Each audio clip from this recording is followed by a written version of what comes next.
One of the greatest obstacles to crafting health and wellness is identifying and controlling inflammation. It's at the core of all complex and chronic diseases, and it's the driving mechanism that underlies the most common symptoms that people like you struggle to overcome.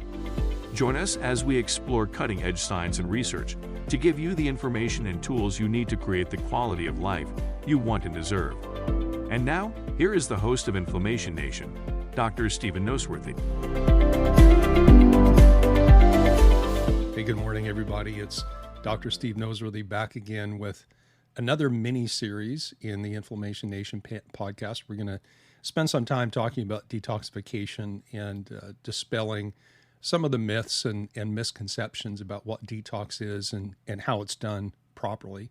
And I'll come back to that in just a little bit. But I wanted to say, again, another thank you. We continue to hit milestones in how rapidly the podcast is growing. And if you've been listening for a while, several episodes ago, I mentioned that we had hit, or we're closing in on 10,000 downloads, which I think is a pretty fast growth rate since we started the podcast just back in January, at the beginning of January. And we just recently passed 12,000, and we're just growing every day. And new people all around the world are tuning into the Inflammation Nation podcast, which I think probably belies an underlying issue with healthcare. And so before we get into the detox, I want to talk about something that I call autonomous health. And the word autonomous, sometimes it's a little bit of a mouthful, but it basically means independence.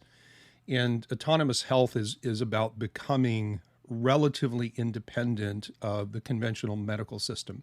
And I say relatively independent just simply because the modern conventional healthcare system, what's technically called allopathic medicine, as opposed to, say, naturopathic or chiropractic or any other form of medicine, it has its uses. And certainly I'm not a medical doctor. That actually didn't interest me at all when I went into the field of chiropractic. And maybe someday I'll tell the story about how I became a chiropractor and what I was doing before and how my career has transitioned over the decades.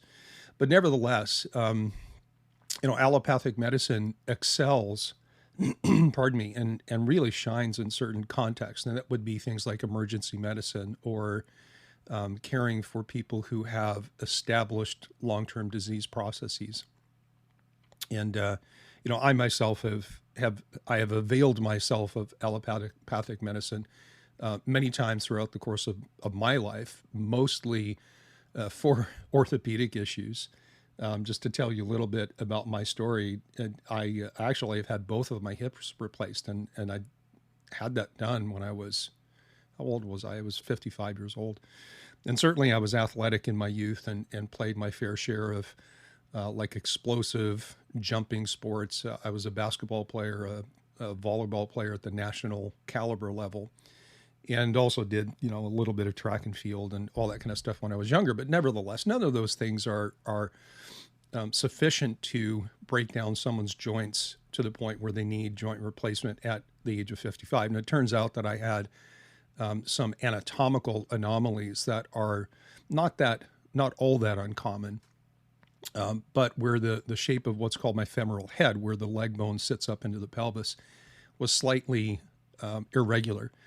And that irregularity, rather than being kind of like a rounded, smooth surface, was enough to wear down my cartilage faster on top of, all the sports that I played over the years. And it's the most common reason why someone my age would need to have a hip replacement, when normally you wouldn't expect to see that until someone's well into their 70s, perhaps even in their 80s.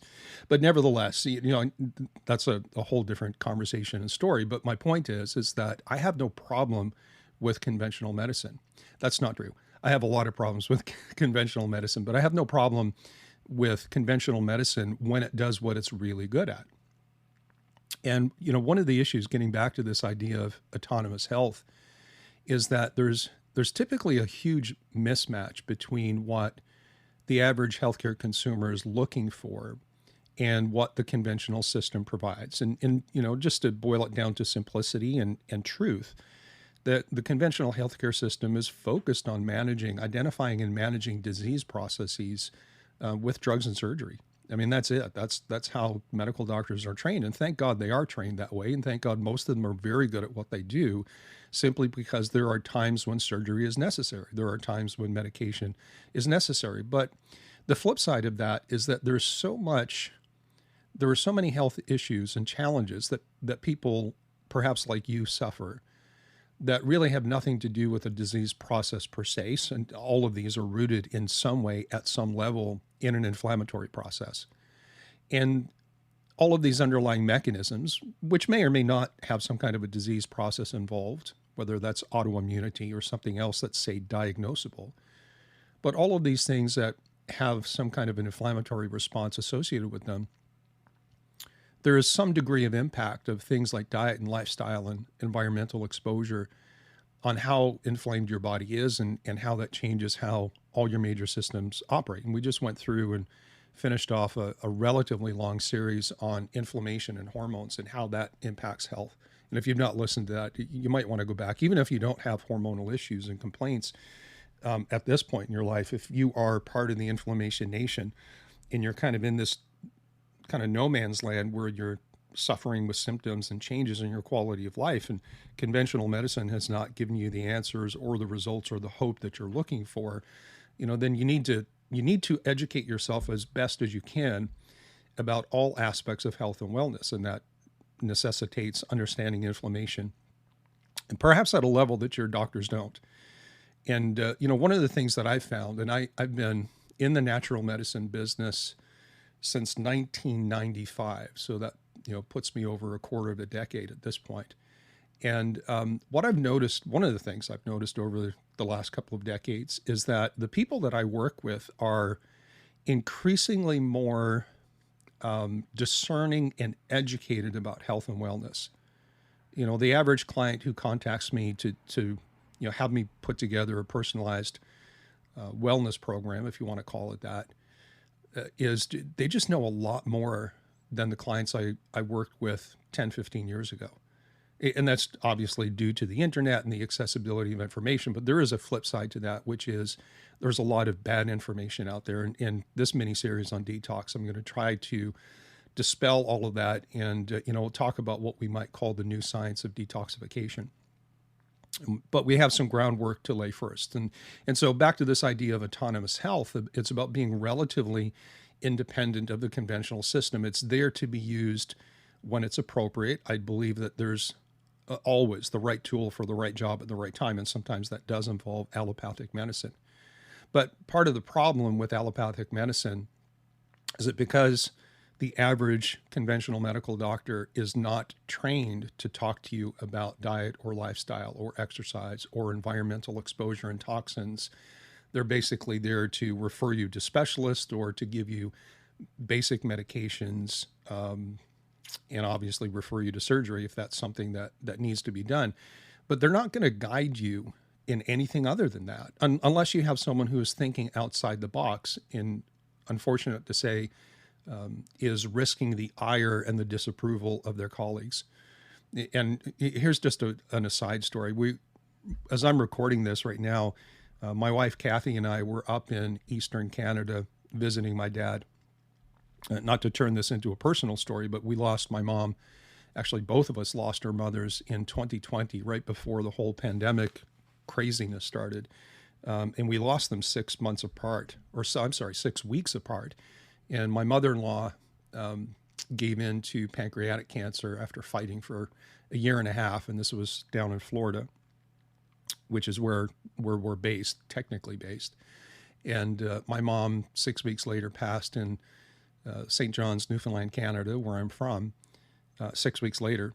And so I made a promise when I came up for her funeral. I made a promise to my dad that I'd come back and spend several months out of every year up here. And so we pack up our RV once a year, and we travel up here and park and hang out with the family and be with my dad for as much time as I can manage. And then we head back to the States and back to our base in Florida, and usually spend a lot of time traveling around seeing our kids. And, the really cool thing about where we are today in healthcare with the internet, I've had an entirely virtual or online wellness clinic, if you will, or practice for well over 10 years, far before everybody started using Zoom. Myself and a handful of other docs have been doing this for quite a long time. And I'm getting off on a little bunny trail, as I tend to do, but it's just a little bit of insight into where we are. But the whole point of bringing that up was that last year my dad had some health issues, and I was going with him to doctor's appointments and all those different things, and we were talking to his endocrinologist. And my dad's 84 years old at this point, and of course you would expect most men at that age to have low hormonal status, and he certainly was in his dealing with the impacts of low testosterone in the sense of cardiovascular risk and loss of muscle mass and just a loss of sense of youthful vigor, for example. And I brought up the issue of putting him on testosterone replacement, not to try to reclaim his hormonal levels back when he was 20 years old. I don't think that would serve him right now at 84, but nevertheless, when I brought it up, and I think I had some very valid points in terms of things like protecting heart and brain and restoring some of his muscle mass and his strength and his physical capacity. And she refused to even have a conversation. And when I asked her why, she said, because I would come under fire from my peers, is what she said. And so even though I knew that she knew it was probably a good idea for him, she couldn't do it because the system is geared so that when any doctor steps outside the boundaries and kind of colors outside the lines, it brings the attention of others. And sometimes docs can be brought up, medical doctors can be brought up under review by their boards because somebody else has narked on them and said, hey, this person's doing something that we as a group don't approve of. And they can come under disciplinary action. And I know this for sure because I've been the clinical director of multidisciplinary clinics where we had medical doctors and nurse practitioners on staff. And so I kind of know a little bit more about how that system works. And, it's not as nice and neat on the inside as it might seem to be on the outside.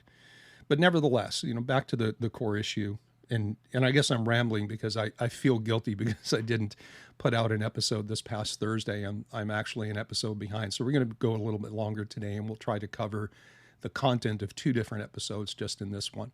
But I did want to talk about these big picture ideas. And so back to autonomous health, it's very important for you to know enough about your body and about health and wellness and things like inflammation and all the other things that inflammation touches, and to know what is under your control to do for yourself, because you're probably not going to get it in conventional medicine. Now, can you go into the world of alternative medicine and seek those things out? Yes, and there's a lot of very well educated, very well credentialed, very well qualified people in all of the what medical doctors called, say, the allied health disciplines, whether that is chiropractors or acupuncturists that have taken time to step outside of their basic training and to learn about things like functional medicine. And, over the last 13, 14 years or so that I've been teaching functional medicine seminars across the country, I have conventionally trained docs and I have the whole spectrum of alternatively trained docs in pretty much every group that I've taught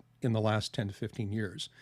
And there's some really sharp people out there, but I will tell you that there's some really, really not sharp. I don't want to say dumb, but there's a lot of docs out there that say they do natural medicine or functional medicine, and they just really don't know what they're doing. And again, I don't think it's a matter of intelligence. I think it's a matter of perspective and thought process. And so you end up with doctors who are, they do very basic and fundamental things, or they skip steps and they do, all the sexy and new things without making sure that somebody's fundamental physiology has been shored up. But nevertheless, here's the bottom line. 80% of what you can do to be healthier is under your control. And that concept is what the idea of autonomous health is built on. Start learning and start taking control of your own health. And if you can't figure everything out, then, there's people like me and others like me that are here to help you bridge the gap. Or if you just feel at the beginning that things are too complicated for you, that's why I'm here. But it's also why I started the whole Inflammation Nation podcast, is to start educating people about what they can do for themselves so they're not entirely reliant on conventional medicine, and that they're hearing something other than the answer is drugs and surgery. Sometimes the answer is drugs and surgery, but many times it's not.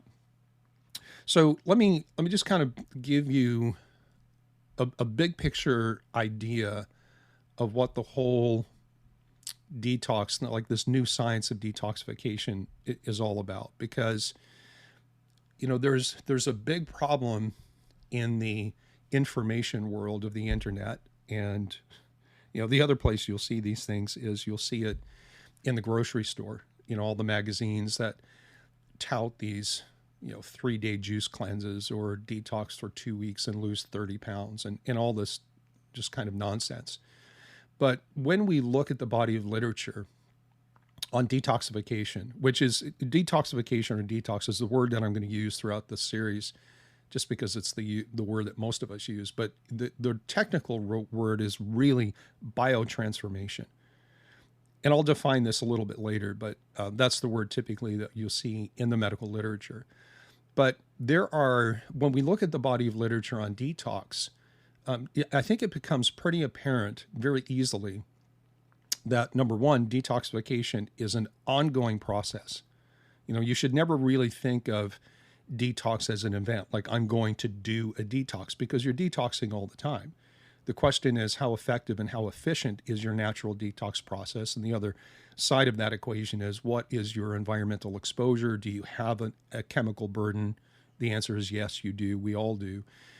But there's also what I would consider to be a scale and a spectrum on which we are all at a different point, that ranges from someone who just has a toxin load that they can handle well and are not symptomatic and it's not really promoting any health issues, all the way to the extreme of someone has an environmentally induced autoimmunity, and they have some kind of chemical exposure that is modifying cellular responses, derailing major systems like hormonal systems, or thyroid obviously is a hormone, changing things like metabolic control, and on top of that has the potential to cause damage to your cell membrane, to change again how your cells function, and also potential to have an impact at the level of DNA. And this is a real deal.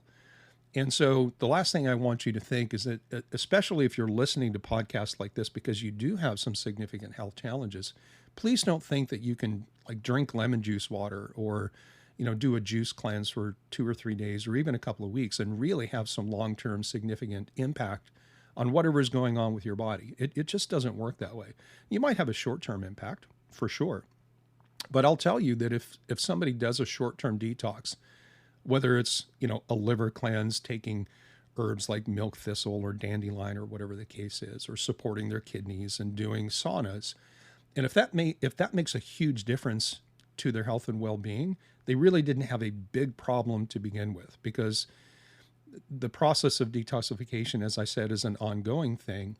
And, with the people that I work with individually, when we define what their toxin load is and we figure out whether or not their immune system is involved in everything that's going on with their environmental burden, it can take 6 months to a year to get them to the point where their toxin burden is down to what we consider reasonable or safe levels, and to unwind all of the metabolic issues that come out of being toxic. And I'm saying that just as a generic thing. So what I do when I work with somebody who clearly has a problem with their toxin burden and toxin handling is I break the whole process down into 3 different steps that I call 3D detox. And that's just the fact that each of these steps begins with the letter D. And the first one is deload. And that basically is what I also call a pre-tox. These are the things that you need to do before you start to do a detox. And I think that the more health challenges that you have, the more complicated your scenarios, the more inflamed you are, the more likely it is that detox is not the best first thing that you should do. And that brings up another issue, is that it's very common in the world of natural medicine for docs to say, well, I detox everybody out of the gate. And that's great. That's fine. They could probably use it to a certain degree. But these tend to be canned processes, kind of a one size fits all, and or a little program that somebody puts everybody through. And that's going to help some people, but again, it's going to be on the more conservative end of the scale where things are not all that complicated. And there's not a lot of things at stake, for example. But nevertheless, and I'll explain later why it's important to not always think of detox first and foremost. There are some steps that people need to take before they start detox, and we call that deloading or pre-tox. Then there's the detox process itself, and I run the risk of contradicting myself because I do tell someone, hey, we're going to do a detox at this point in your program. But I'm very well aware that I just said that detox is not an event. It's an ongoing process. But the detox is really about how to effectively and safely neutralize and eliminate both what are called xenobiotics and toxicants. And very quickly, a xenobiotic is something for which there is a liver-based phase 1, phase 2 process to transform it from a fat-loving molecule or fat-soluble molecule into a water-soluble molecule so we can eliminate it. So xenobiotics basically go through the liver, to say it more simply. And this other class of toxins called toxicants, which are not handled by the liver and are handled by more kind of a natural chelation process, most notably driven by glutathione. And these would be certain chemicals, but things like heavy metals. Like you can't support your liver to get rid of mercury. It just does not work that way. And so that's the detox phase. So the first D is deload, and then the second D is detox. And then the final D in the 3D detox paradigm is called deep tox. And that's how to access toxins that are stored deeply in your body and how to repair the damage done to your cells by having a chemical burden. And, the interesting thing is that if you look at somebody, kind of through a conceptual lens, they have toxins that are in 2, perhaps 3 different places. One is just in circulation. If you today just peed in a cup and sent a sample to a lab and had them measure heavy metals and, say, mycotoxins and then environmental chemicals, that would be just what's immediately in circulation. That doesn't tell you anything about what is stored deep in your tissues, because most toxins are actually stored in your fat cells or other organ systems that have kind of like a fatty component to it. For example, bone marrow, even your brain tissue.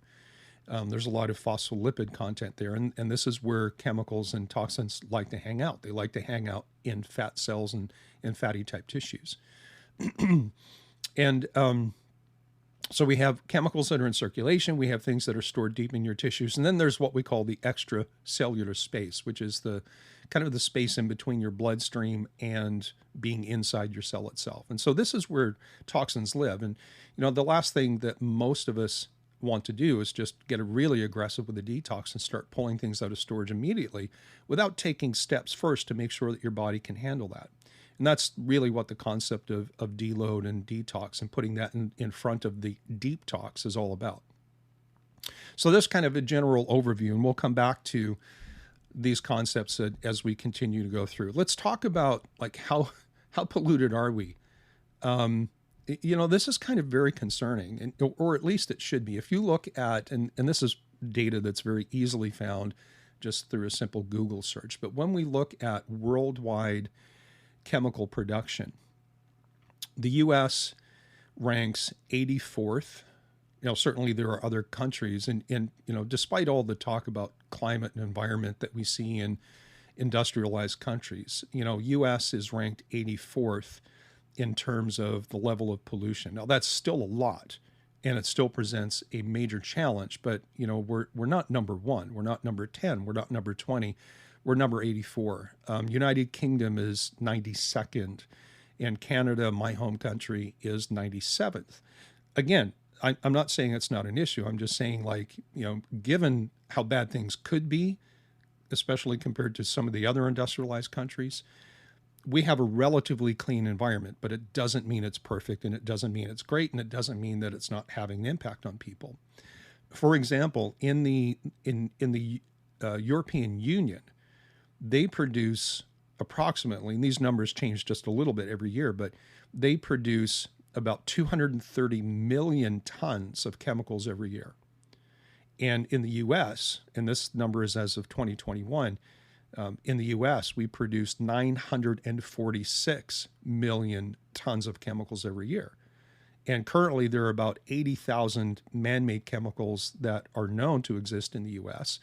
And in the US, we produce, as do other countries, we produce thousands of new chemicals each year.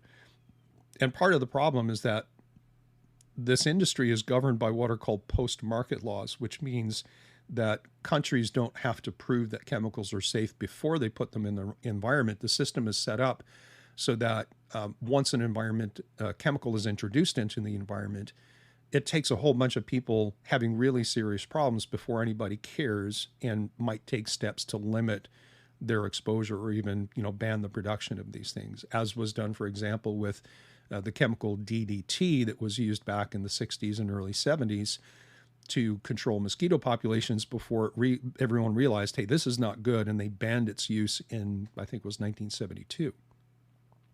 And also, when you look at kind of this whole safety issue and how many chemicals we're producing, the safety testing system does not match the production rate, meaning that we're producing more chemicals every year than the EPA can keep up with. And what that means is that year after year after year, we have more of a complicated problem when it comes to, environmental chemicals and ultimately the impact that has on human health and well-being.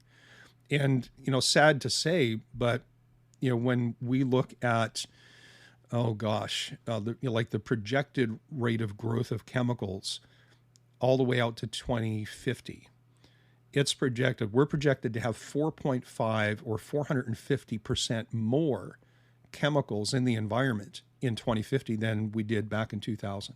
And that's significant. According to the Environmental Work Group, which is a fairly well-known kind of watchdog organization that watches what the EPA does and what industry is doing, they say that women use an average of 12 personal care products per day. And in those 12 personal care products, and we're talking about soaps and shampoos and lotions and cosmetics and all this kind of stuff, in those 12 personal care products, there are 168 different chemicals. That's crazy. Every single day, the average woman in North America is putting 168 different chemicals on or in her body in some way that can get absorbed and brought into their physiology. Now, men use fewer products, but they still put on average about 85 chemicals on their body. Teens use an average of 17 personal care products, which include 16 known hormone altering or endocrine disrupting chemicals, which is, it's a bad deal for everyone, but when you're going through puberty, that's, kind of magnified. And here's the scariest part of this. And the EPA they did this study. I can't remember what the year was, but it's been a while because I remember I've referenced this in seminars where I've taught on environmental toxicity to docs before. But there was a study done X number of years ago where they took several hundred women who were pregnant and they followed them. And when the babies were born, they took samples of the umbilical cord blood of their babies. And every single baby had, on average, I think the exact number was 287 chemicals actually in their blood. And so literally we're in a place right now where babies are being born with a toxic burden. You don't have to be born first and then exposed to the environment over years to become toxic. Babies are being born with almost 300 chemicals in their umbilical cord blood.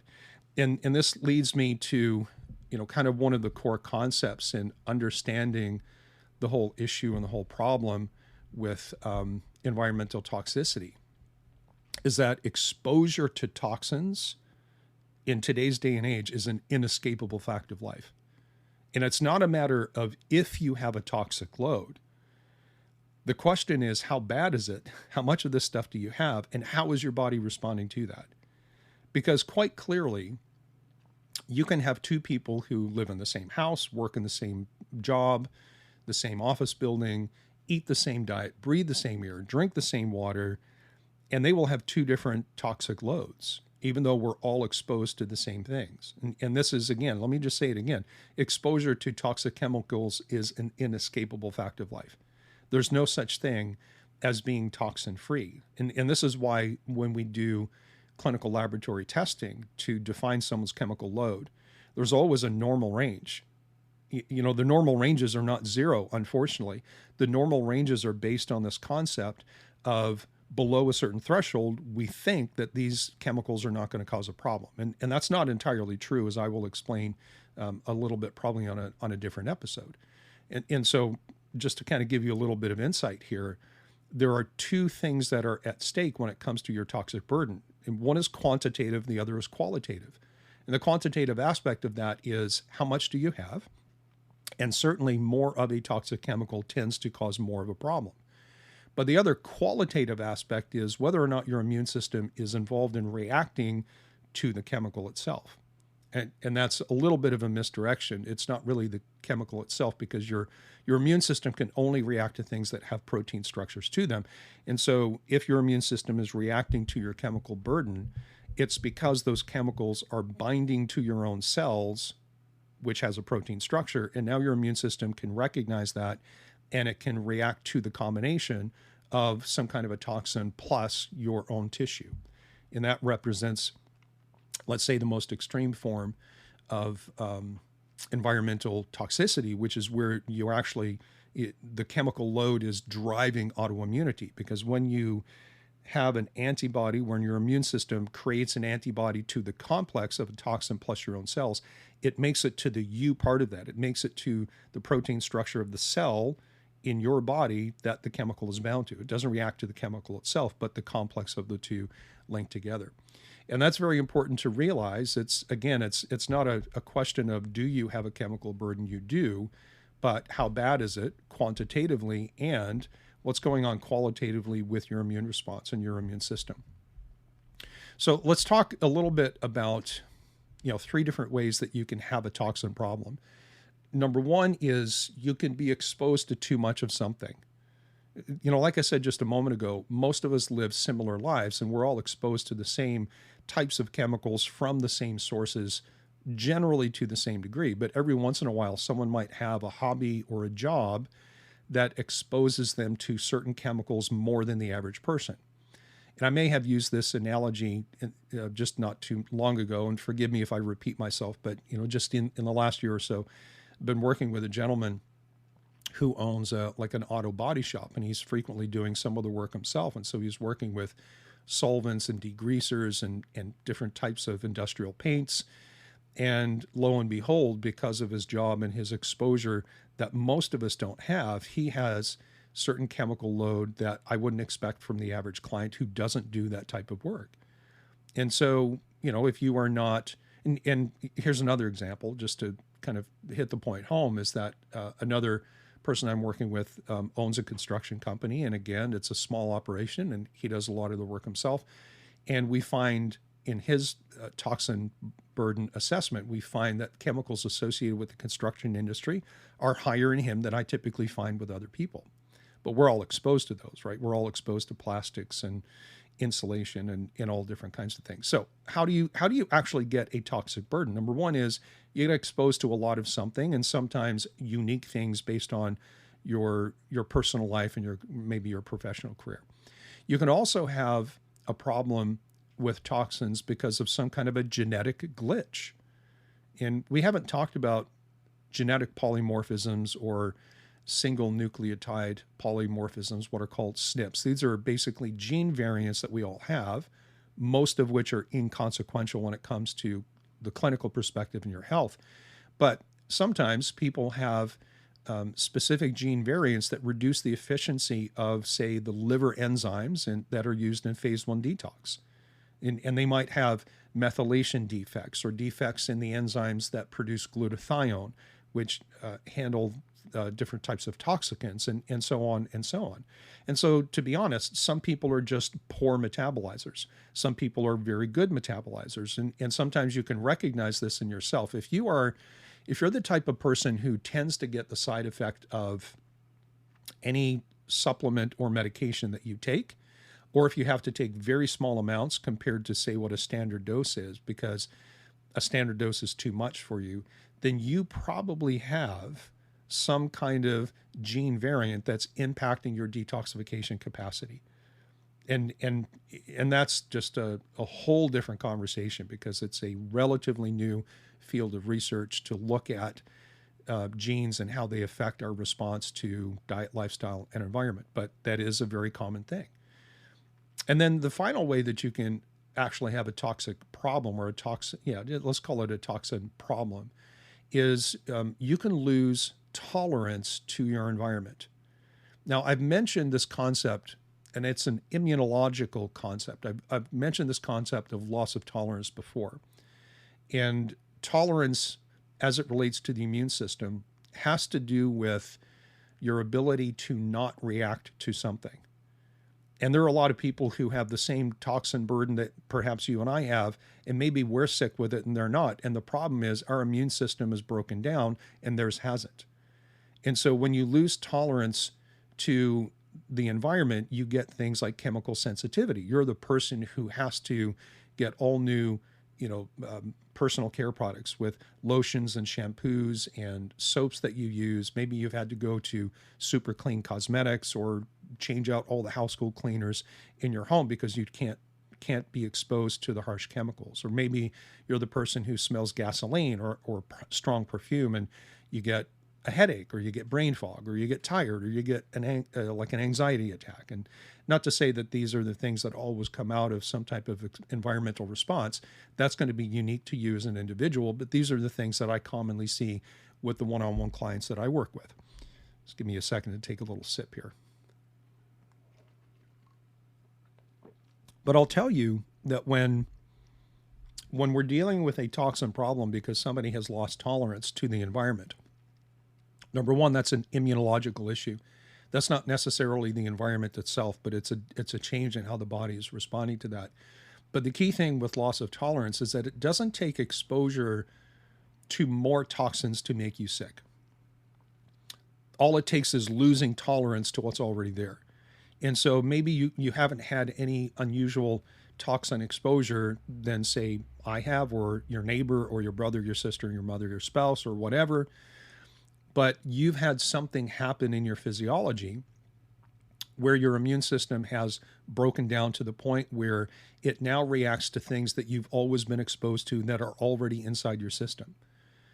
And again, the manifestation of that is going to be unique to you. And what I tell people in general, because if I'm going through, for example, a toxin load report with somebody, and they'll say, well, what about this chemical? What does this chemical do? And number one, it's very hard to answer that because there's not a lot of research in this area. What we can tell you is that in general, all toxins promote an inflammatory response, the degree to which is going to be partly dependent on the chemical itself, but mostly dependent on their own physiology and how sensitive or reactive they are. But ultimately, at the end of the day, the vast majority of people with a chemical load that is a problem for them are going to have an amplification of whatever their core problems are. And so if I have two people and one has migraines and joint pain and the other person has brain fog and, say, depression, if they both have a chemical load or they lose tolerance, then one person is going to have more migraines and more joint pain, and the other person is going to have more brain fog and more depression. Because all these things do, the majority of what they do is they amplify through an inflammatory response. They amplify whatever the core physiological challenge is for that particular person. So that's how we get a toxin problem, right? Exposed to too much of something, more so than average, we can have a genetic glitch and we can lose immunological tolerance. And of course, you can have a combination of all of those. And kind of like the worst thing would be someone who has they're a poor metabolizer genetically, and so they're more at risk for toxic burden because they can't clear it out properly. And they've lost tolerance for whatever reason. And now they adopt a hobby or a job where they're exposed to, in an unusual way, exposed to more of something that most of us don't get exposed to. And like I said, you can have all of those. All right, let's talk about different sources of toxins. And we'll talk about, again, the general impact of toxins, and then we'll see where we are with our timeline. So sources of toxins, number one is like industry and consumer products. So we've all seen pictures, and maybe you live in a place where there are manufacturing plants and you see that smokestack and all the stuff being spewed up into the environment. And, certainly we have governmental regulations that regulate how much of these things that companies are allowed to produce. And obviously, there are some companies which at times don't obey the rules, they don't obey the laws. But nevertheless, manufacturing industries produce a lot of these chemicals. Agriculture, particularly conventional agriculture, with their heavy use of things like pesticides and insecticides. We have on the consumer product side, we have all of your personal care products. So you really have to be smart about the choices you make in terms of what you wash your body with, or what you wash your hair with, or the lotions that you put on, or cosmetics that you use. Then we have all of your household cleaners. All of those are typically chemical laden. And here's the key is, and there are toxins that we don't think about, and the list is really long, so I'm just going to give you a couple of more. But all of your furniture, like unless you have nothing but handmade wooden furniture, by a local artisan, chances are that your couch, your brand new bed, your mattress, any drapes that you buy, like different types of textiles, even sometimes the clothing that you wear, all of these have chemicals. So much so that baby clothes right now are required by federal law to have flame retardants in the fabric. And so, that baby that you love, or maybe it's a grandchild, that you give a bath with some kind of soap that usually has some chemicals in it, generally less than what we use for as adults. And then you swaddle them up and put them in their onesie and put them to bed. That onesie that's contacting their skin that's just been warmed up by a warm bath is now probably leaching flame retardant chemicals into their little bodies, which we would like to think are pristine, but they're not, because we already know that babies are being born with hundreds of chemicals in them because the mother has a chemical burden and she passes that on to her child. And so whether it is manufacturing industry or the agricultural industry or the personal care products you use or the household cleaners that you use or the furniture, the textiles and the clothing, and the list goes on, you're being exposed to chemicals all the time. I'm sitting here in front of my computer. Now, computer is probably about 6 or 7 years old, and even computers give off chemicals. It's a crazy thing to think about. But yes, your iPhone or your smartphone, your tablet, your television, all of these things have chemicals that get emitted into the environment, and we breathe them in, we come into contact with them, they get inside our body. There is no doubt about that. But then on the other side, we have all the external toxins that come into our body, but then we also have byproducts of human physiology, right? All of your metabolic processes create compounds that have to be broken down and eliminated. And if you were tracking when we talked about detox and hormones, we talked a little bit about what we call phase 1 metabolites. And we'll cover that again as we go through this detox mini-series. But these phase 1 metabolites can often be more toxic than whatever parent compound you started with. And so secondary and even tertiary metabolites, as we try to break them down and get rid of them, sometimes these things are more toxic, more inflammatory, and they escape and they get back into recirculation, where they actually cause more problem than whatever it was that you started with. And so I said a moment ago that we can kind of talk about the general impact of toxins and the toxic burden. And, the first thing that comes to mind when we talk about the impact of toxin is the creation of inflammatory response. And without getting into like deep cellular physiology, there's this thing called nuclear factor kappa beta, or NF-kappa B.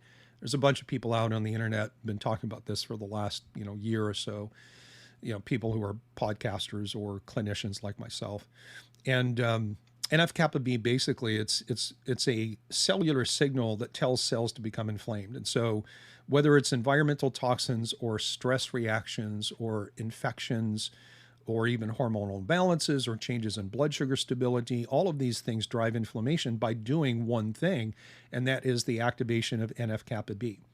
And so what NF-kappa B does is it goes from what's called the cytoplasm of the cell. It goes into the nucleus and it binds to your DNA in an area that contains the instructions for inflammation. And so when NF-kappa B gets activated to a certain extent, it drives the inflammatory process. And this is systemic because these chemicals are going to be everywhere because they float around in your blood. They live in all of your extracellular spaces, and they tend to get deposited in fatty tissue, most notably in your body fat, but also, as I said earlier, in other organ systems that have a fat component, which would be things like bone marrow, or perhaps even brain tissue.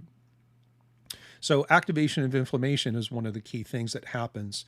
And so you and I deal with an increased inflammatory load beyond what we would normally have, just simply because we live in a toxic world and we ourselves are toxic to a certain extent. The other thing that this does, because there is an inflammatory process which brings oxidative stress, the production of free radicals, then your chemical burden tends to deplete your glutathione. And glutathione, again, been talked about on the internet now for several years.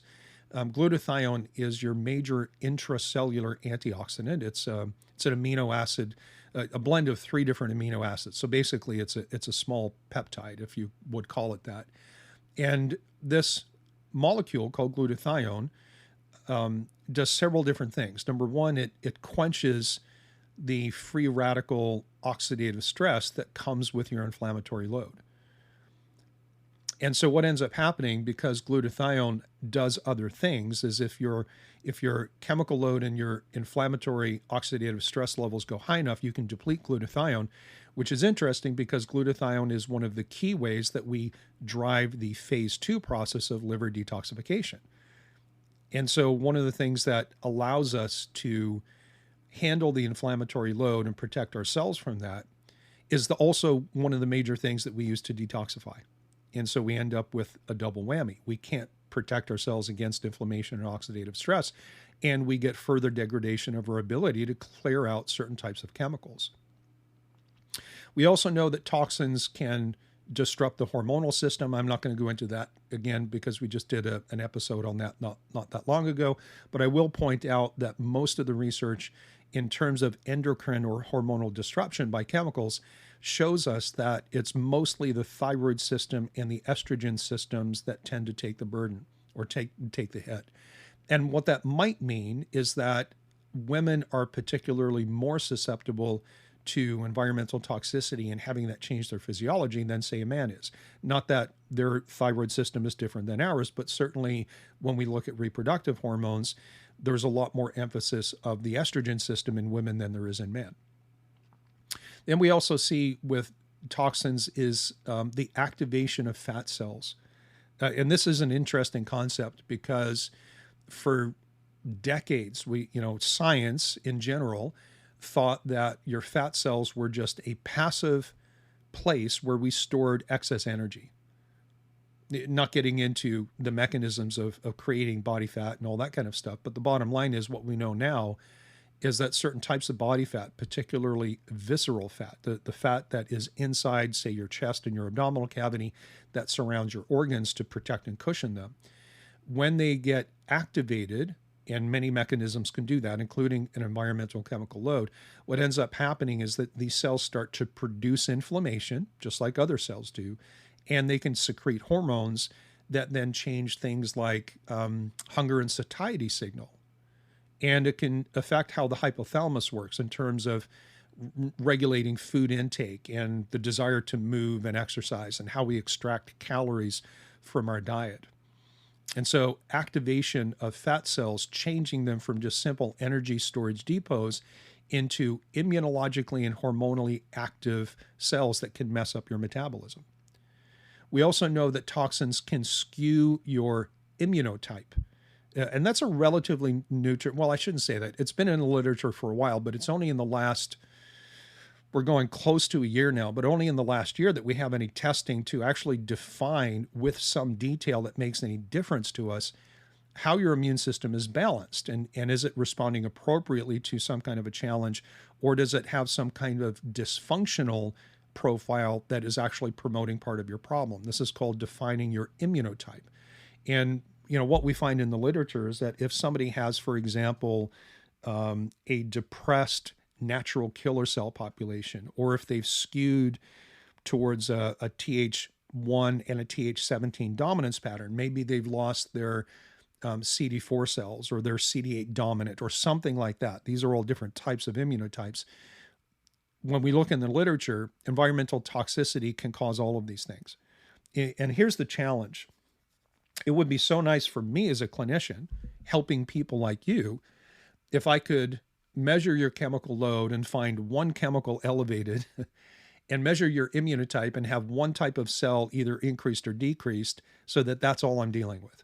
But the reality is, when I run a quantitative urinary analysis on someone's toxin load, I might find a dozen different chemicals or toxins that are elevated at the same time, each of which will have a slightly different impact on different systems, all of which will drive inflammation and deplete your glutathione, and all of which have unpredictable impacts on your immune system.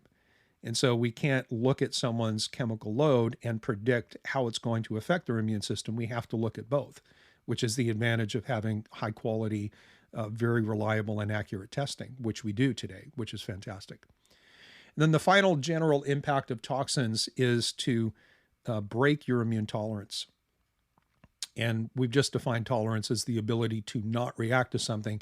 So when you lose tolerance or you break tolerance to your environment, you start reacting immunologically to your chemical load. And it's interesting that the chemicals to which people start to react are usually the ones that accumulate to a greater extent, which means you're either dealing with unusual exposure, a genetic variant in your ability to clear that particular compound, or some other things that might promote that loss of tolerance. And this brings the, not just the multiple chemical sensitivity, but it brings about the potential for what we would call a chemical-induced autoimmunity. And that's really the spectrum. So I'm looking at my time here. We're just at about 15 minutes. So I think I'm going to call it to a close here. And hopefully that was, number one, not too burdensome on you to listen to me for 50 minutes. But also eye-opening in the sense that, number one, environmental exposure to toxins is an inescapable fact of life. It's not if you are toxic, you are. How toxic are you? How bad is it? What's your chemical burden and load from a quantitative standpoint? And if you are displaying signs of loss of chemical tolerance, does it make sense for you to work with someone to do some testing to figure out whether or not you do have immunological responses? All right, guys, I'm going to leave it there. This is just the introduction to another mini-series about detoxification, 3D detox, embedded in the concept of autonomous health. And let me just close by reiterating what I said in the very beginning. In today's age, there's no reason why you shouldn't be making decisions to take care of yourself. Thankfully, I'll never be out of a job because there's always going to be somebody who has a complicated scenario that they can't figure out for themselves. But nevertheless, that shouldn't remove the obligation that, this is my body, this is my health. I'm going to be the one that makes the decisions about how I take care of it. I might need someone else's input and counsel, but I am responsible for the quality of life that I have. So let's look at building your autonomy. Let's look at building up your knowledge base and help you understand that there's so much that you can do with diet, lifestyle, supplementation, exercise, sleep, and modifying your environmental exposure and responses that can help promote health and well-being. All right, this is Dr. Noseworthy signing off another episode of the Inflammation Nation. We'll see you on the next time. Thank you so much for listening to the Inflammation Nation. If you found this episode valuable, please rate, review, and subscribe to our podcast. Be the first to know when a new episode drops so that you can stay on top of your game. It also helps others like you find the answers they need. And why not head over to my main website, drnoseworthy.com, that's drnoseworthy.com, to explore my personalized functional medicine coaching programs, submit a question to the podcast, maybe take a quiz, or even reach out to me using the contact form that you can find there. We'll see you next time.